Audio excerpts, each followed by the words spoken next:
Jesus, encontrarás o Salvador.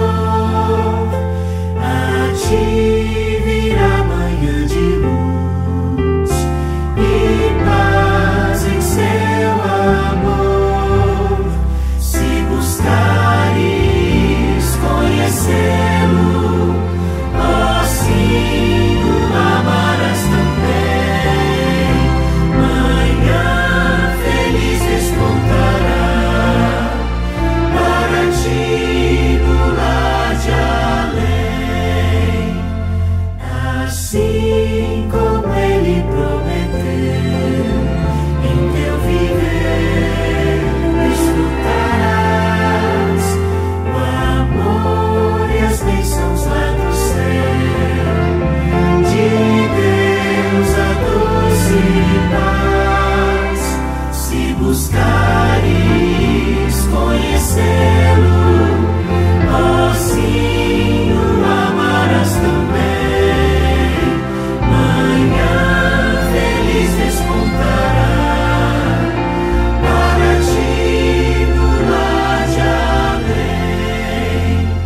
Jesus compreende tua dor e tudo faz para te salvar. Crê, pois, que junto ao Salvador a paz irás achar. Se buscares conhecê-lo, ó sim, o amarás também. Manhã feliz despontará para ti no lar de além.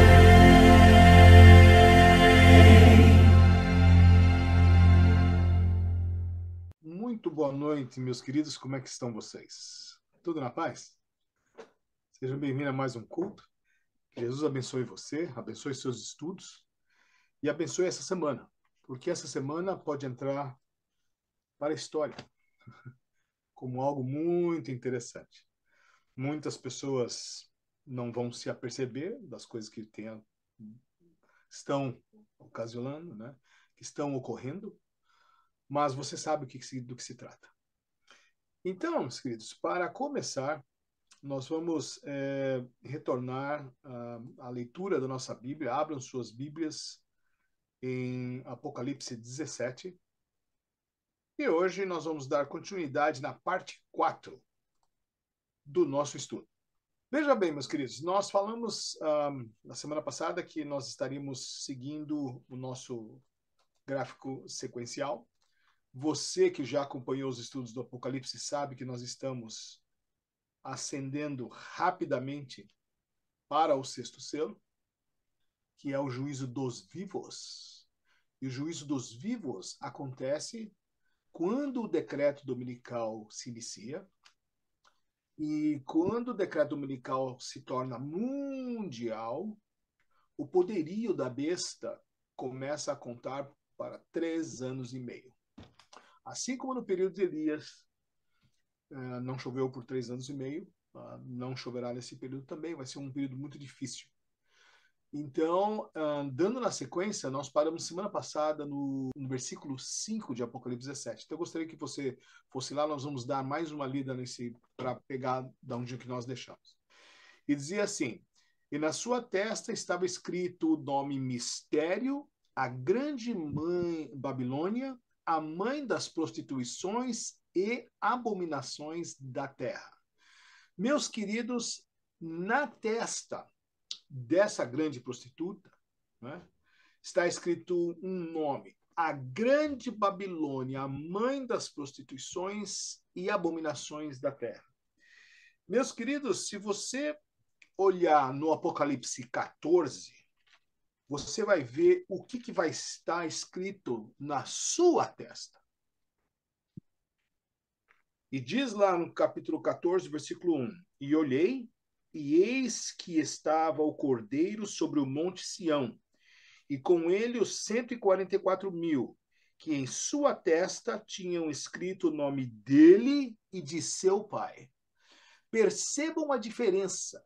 aqueles que estão com Deus têm o nome dele e do seu pai. O nosso pai é o pai de Jesus, é o mesmo pai, porque nós vamos receber por uma herança que hoje já é adquirida e por justiça, por juízo, pertence a nós. Todo cristão que abraça Jesus, abraça o seu sangue, aceita a salvação de Jesus, é feito filho de Deus. Então, meus queridos, é muito importante nesse assunto porque você não é qualquer pessoa. Tudo bem que a besta tem um tremendo de um currículo e um nome impressionante, mas o nome dela, Mistéria, Grande Babilônia, a mãe das prostituições e abominações da terra, tem um significado. Ela também tem o pai dela, que é Satanás em pessoa.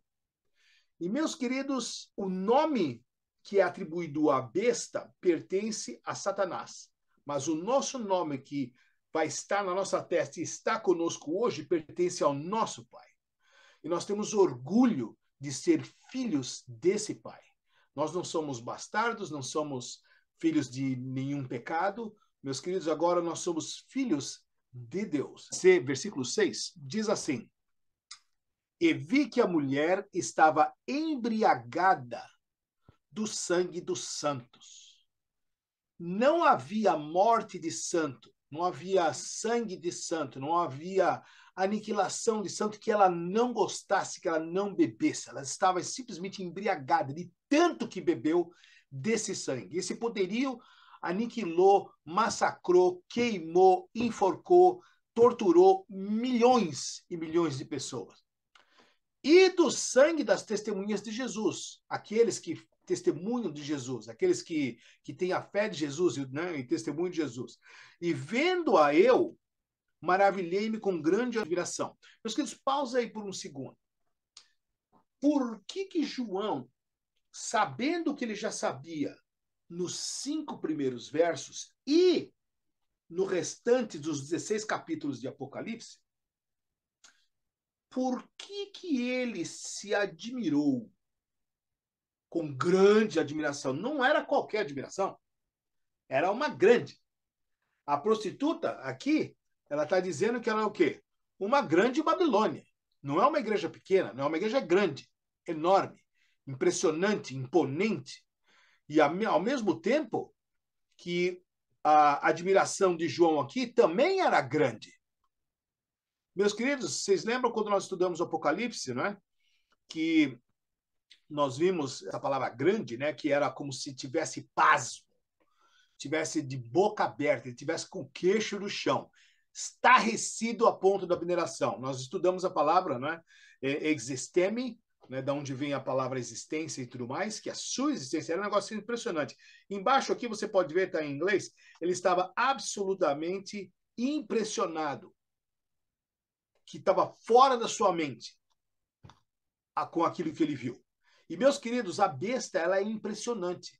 Os cultos são impressionantes, elas dão a sensação de santidade. As igrejas são impressionantes. Você entra, são catedrais luxuosíssimas, cheias de ouro, cheias de riqueza, cheias de mármores, pedras preciosas, enfim, é um negócio que realmente mexe com as pessoas. E tudo isso, meus queridos, é um arqui-inimigo preparando o terreno para o engano das pessoas. As pessoas olham e falam, como que não pode ser essa a igreja? Meus queridos, pausa aí por um segundo. Não sei se vocês se lembram, naquela época eu coloquei para vocês um slide, não está aqui, eu acho, do Indiana Jones, do filme do Indiana Jones sobre a Arca Perdida. E tem um momento que ele tem que entrar lá numa caverna lá, que ele tinha que pegar um cálice de ouro para poder salvar o seu pai que tinha levado um tiro do alemão. E ali, quando ele entra para pegar o cálice, ele descobre que tem 200 cálices. E a pergunta era, qual desses é o cálice? A doutora falou para o inimigo que era ela que ia escolher para ele. E ele agradeceu e ela escolheu o cálice mais luxuoso de ouro, rubis e pérolas preciosas. e ele tomou daquela água e foi morto instantaneamente. Naquele momento, deu um clique na cabeça do Indiana Jones. Ele falou assim: ele não tinha luxo nenhum nessa terra. A Bíblia diz que o filho do homem não tinha onde recostar a cabeça. Ele pegou um cálice de marceneiro, um cálice mais simples de madeira, e era o cálice de Deus. Meus queridos, é muito interessante porque aquilo que a gente às vezes não espera é o que é de Deus.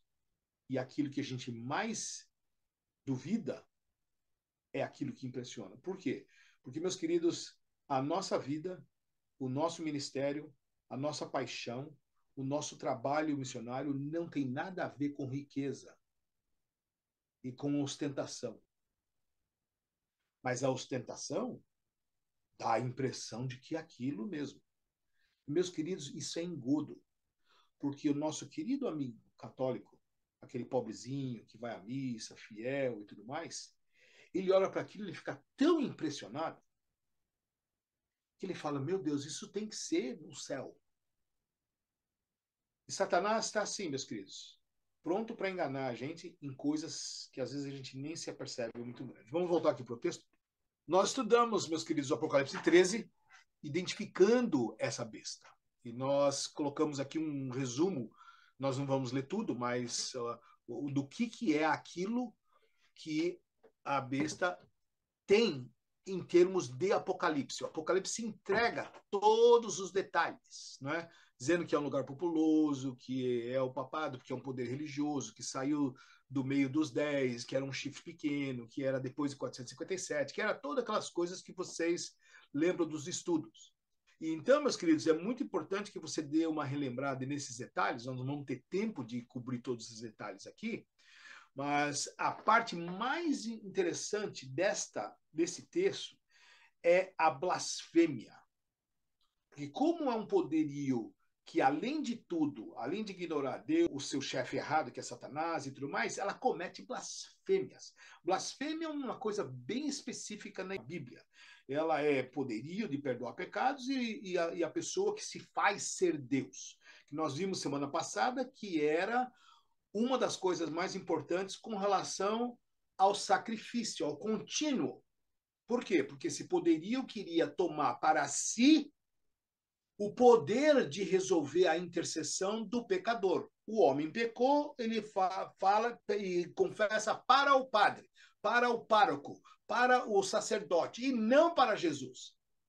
Enquanto que em Hebreus nós estudamos que Jesus é o sumo sacerdote do santuário e nós podemos ir confiante ao trono da graça e direto a ele sem intercessão de homens.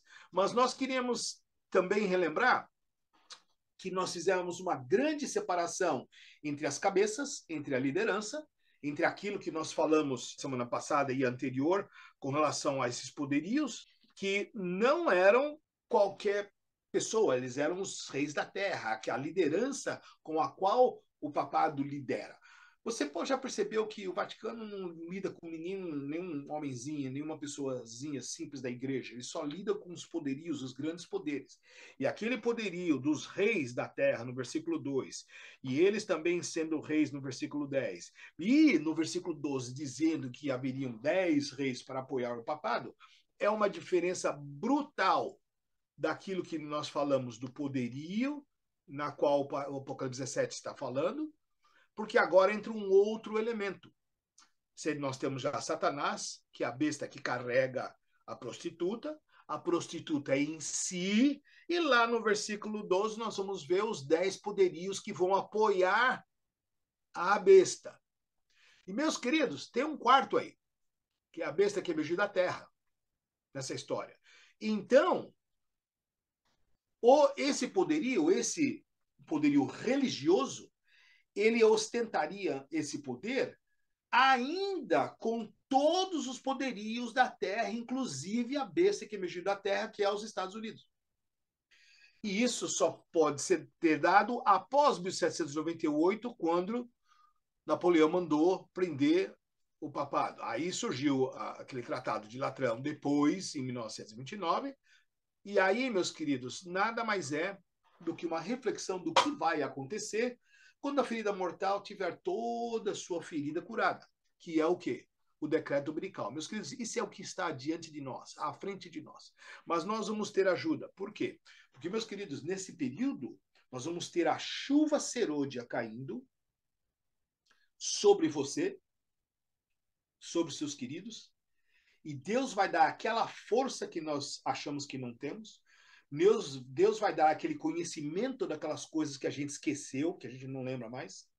Deus vai dar a autoridade para falar, porque você, o teu grande é Jesus, e Deus o Pai, e o Espírito Santo. E, meus queridos, nós vamos ter ajuda. Vai ser um momento difícil? Sim. Não tem por onde fugir. Mas Jesus vai estar conosco, vai nos habilitar à pregação dessa mensagem. Então vamos voltar lá que nós já estamos terminando aqui.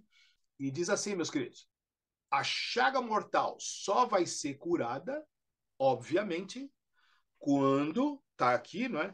O mundo todo estiver adorando a besta. Que você pode ler lá no capítulo 13, no versículo 3, que diz assim: e vi uma de suas cabeças como uma ferida de morte, e a sua chaga mortal foi curada. Se ela foi curada, ela está dizendo assim: o que acontece logo em seguida? E toda a terra se maravilhou após a besta. Significa que o mundo vai estar, nesse período, apto, preparado, pronto para adoração à besta ou ficar com a adoração ao correto Deus, Jesus e Espírito Santo. Não tem, meus queridos, coluna do meio. E aí, para entrarmos no capítulo 7, no versículo 7, que diz assim: e o anjo me disse, por que te admiras? O anjo não gostou do que aconteceu com João. João estava se admirando como o quê? Como adoração. E ele deve ter batido o olho, sei lá, ajoelhado, alguma coisa, mas o anjo percebeu, ele perguntou, por que você está se admirando, João? O que aconteceu?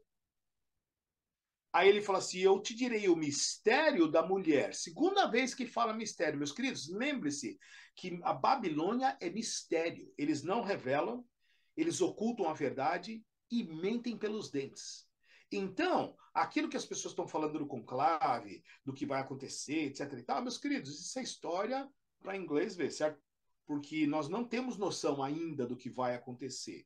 Mesmo por quê? Porque, quem sabe, os conchavos já estão ajeitados já na semana que nós começamos esse estudo. Nós não sabemos, porque eles não revelam, e não revelam mesmo, meus queridos, e faz, às vezes, as pessoas irem pelos caminhos daquilo que elas pensam, daquilo que a mídia fala, pode ser esse americano, pode ser aquele africano, pode ser aquele da asiático, e pode ser tudo quanto é coisa, meus queridos, mas, na verdade, a pessoa que vai entrar, seja ela quem for, a Bíblia não diz, ela vai servir o propósito do seu Deus, que é Satanás em pessoa.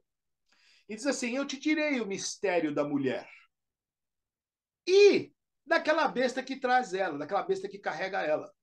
Em outras palavras, eu vou te dar o mistério do papado, do Vaticano, e da besta, da Satanás que carrega ela na sua liderança, a qual tem 7 cabeças e 10 chifres. Meus queridos, nós vimos semana passada que tanto Satanás tem 7 cabeças e 10 chifres, como, não é? O papado tem 7 cabeças e 10 chifres. Por quê? Porque uma é mãe da outra. Essa aqui é a prostituta, mãe aqui da terra, mas a mãe dela que carrega no colo é Satanás. Ao mesmo que nós temos o nosso pai, que nos carrega, que nos conduz na hora da angústia, que nos traz a um culto desse de oração para livrar as nossas dores, as nossas esperanças serem renovadas. Então, esse culto, meus queridos, é uma bênção porque ela renova, porque nós sabemos que tem pessoas orando por nós e enquanto nós também estamos orando pelas pessoas.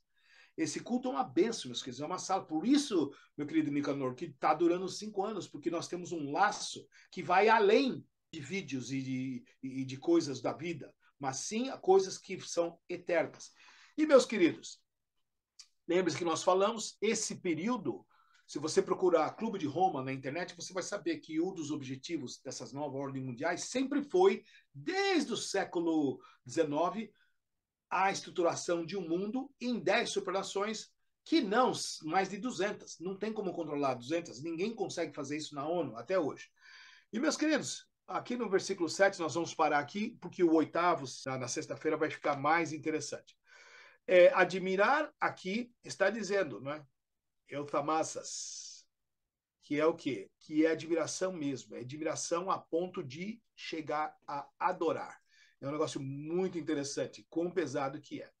Então, meus queridos, o mistério é que é Satanás que está por trás do sucesso papal, que ninguém entende como é que cresce tanto, como é que multiplica tanto, como é que tem tanta igreja, como é que tem tanta gente, como é que tem tanto dinheiro. É um mistério. E, meus queridos, ali no capítulo 12, 3, diz assim: e viu-se outro sinal no céu, e eis que era um grande dragão vermelho, que tinha 7 cabeças e 10 chifres, e sobre as cabeças 7 diademas. Meus queridos, essas diademas são coroas. Lembra-se que nós vimos semana passada que a púrpura, a escarlata, é uma vestimenta dos príncipes, chamados príncipes da igreja. E eles têm uma ascensão que clama realeza. Meus queridos, nós temos por pai o Rei dos Reis e Senhor dos Senhores, Jesus. Esse é o nosso rei. Papado também tem rei. Ele mesmo e Gog e Magog. E o anjo do abismo. A grande serpente. O diabo e Satanás. Meus queridos, essa é a parte interessante dessa história. Aqui no capítulo 13, versículo 1, diz assim: e eu pus-me sobre a areia do mar, e vi subir do mar uma besta, que tinha 7 cabeças e 10 chifres. Esse é o papado do capítulo 13, que aparece na profecia lá no capítulo 13. E sobre os 10 chifres, 10 diademas. E sobre as cabeças, o nome de blasfêmia. Semana passada nós falamos bem claro e estressamos profundamente a importância de entender que as blasfêmias estão nas cabeças e não no povo. Elas estão na liderança e não nos membros. Ela está nos reis e não nos fiéis. Isso é muito importante, meus queridos. Apocalipse 13, versículo 8 diz assim: e adoraram-na, aquela admiração que João estava falando, apela para esse verso aqui, porque é a mesma palavra. E adoraram-na todos os que habitam sobre a terra. Esses quem? Cujos nomes não estão escritos no livro da vida do Cordeiro, que foi morto desde a fundação do mundo. Então, as pessoas que adoram essa besta que emergiu do mar não estão com os nomes no livro da vida. Você, quando se batizou, você, quando entregou sua vida para Jesus, o seu nome foi para o livro da vida. E o teu nome está lá no livro da vida e vai permanecer lá no livro da vida. E, meus queridos, nós vamos parar por aqui, mas eu só queria fazer uma leitura do que vai aparecer semana que vem. No versículo 8, que é a parte mais que complica um pouquinho, nós vamos deixar para a semana que vem, mas eu queria adiantar para você o trecho do que está escrito. A besta que viste foi e já não é, e há de subir do abismo e irá à perdição. Vocês sabem que o anjo do abismo é Satanás. Então, o abismo já dá uma dica de quem que ele está falando. E diz assim: e os que habitam na terra, cujos nomes não estão escritos no livro da vida desde a fundação do mundo. Você já viu esse verso? Não viu? Dá uma olhada aqui embaixo no versículo 13, 8. E adoraram a todos os que habitam sobre a terra, esses cujos nomes não estão escritos no livro da vida do Cordeiro, que foi morto desde a fundação do mundo. É uma cópia literal daquele verso, meus queridos. Então, fique de olho na Bíblia, porque semana que vem, na sexta-feira, nós vamos estudar um pouco mais a fundo no versículo 8, para saber mais detalhes de quem que são esses coadjuvantes da história do Apocalipse. No coração do homem existe Deus, pois cada célula que existe surgiu de Deus. Embora não pareça, embora a gente se esqueça, das santas mãos de Deus viemos e para lá nós voltaremos. O mundo é sorrateiro, cruel e mau, se opõe ao reino que é eterno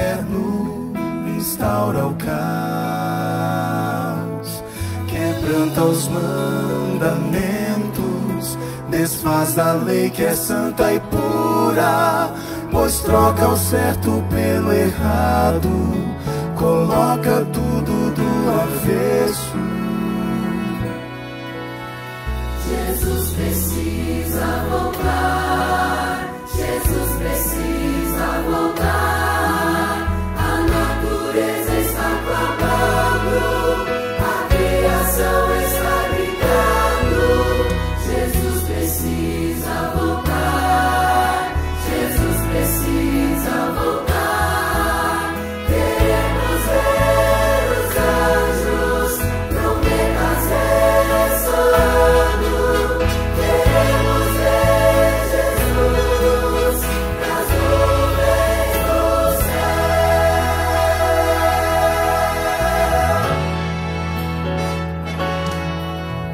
Eu olho pra mim mesmo e tento achar explicação pras minhas quedas e meu pecar.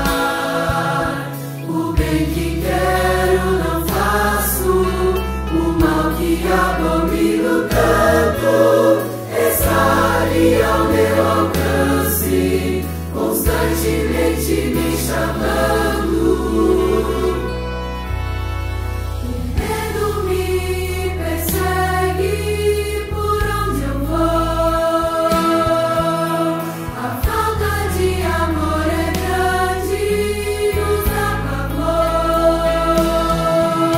O Espírito do Eterno aos poucos vai se afastando. Os ventos fortes da maldade com toda a fúria estão soprando. Jesus precisa voltar, Jesus precisa voltar. A natureza está clamando, a criação está gritando.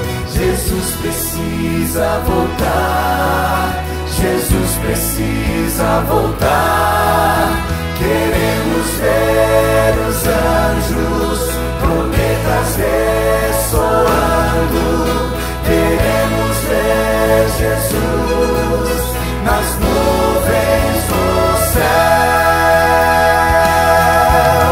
As profecias já apontam Chegou o fim, o fim. a triste história do pecado. Chegou o seu final. O amor e a verdade triunfarão. A paz e a justiça para sempre reinarão. Jesus precisa voltar, Jesus precisa voltar. A natureza está clamando, a criação está gritando. Jesus precisa voltar, Jesus precisa voltar. Queremos ver os anjos, trombetas ressoando. Queremos ver Jesus nas nuvens do céu. Queremos ver Jesus quando Ele voltar.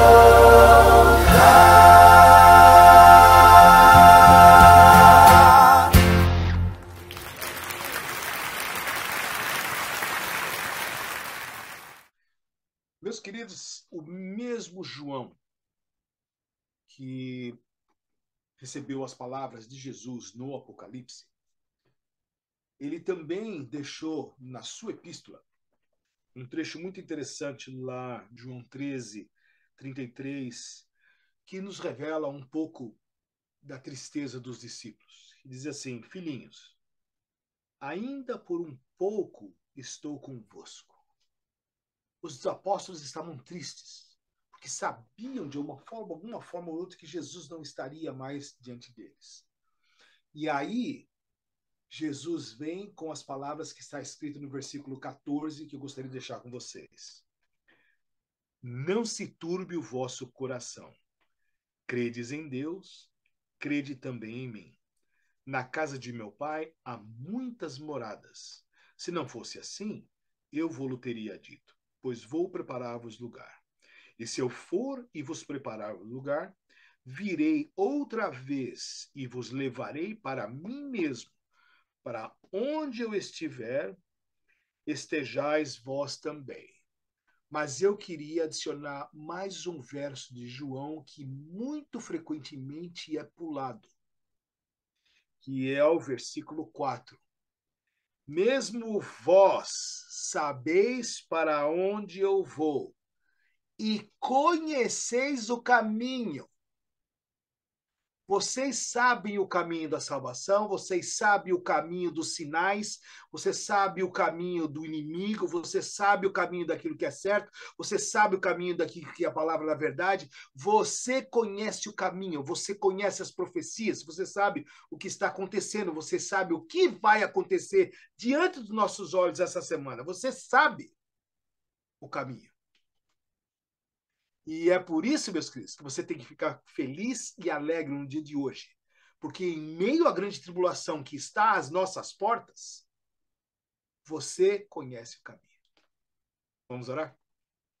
Senhor, nosso Deus e Pai, pedimos que as maravilhas do entendimento desta palavra que o Senhor deixou com tanto amor, com tanto carinho, para nos alertar das tribulações e das artimanhas do inimigo, Senhor, agora vemos com alegria as coisas que irão acontecer, sabendo que nós estamos dentre aqueles, Senhor, dentre aqueles que conhecem o caminho, aqueles que sabem o que está acontecendo, aqueles que estão a par das coisas, porque estamos focados na Tua Escritura, na Tua Palavra, na Tua verdade. E assim, Senhor, pedimos de coração que todas as pessoas que precisam das nossas orações, que precisam de uma cura, que precisam de um abraço, que precisa de amparo, que precisa de saúde, Senhor, que o Senhor esteja com cada uma dessas pessoas desses pedidos. E também, Senhor, que o Senhor esteja com cada uma dessas pessoas que estão aqui nesse grupo, que fizeram os pedidos aos seus queridos. Que todos esses pedidos, Senhor, seja abençoado e guiado por cada uma das suas ações, em amor para cada um deles. Fica conosco, dá-nos uma feliz semana, em nome por amor a Jesus. Amém. Uma boa noite para vocês.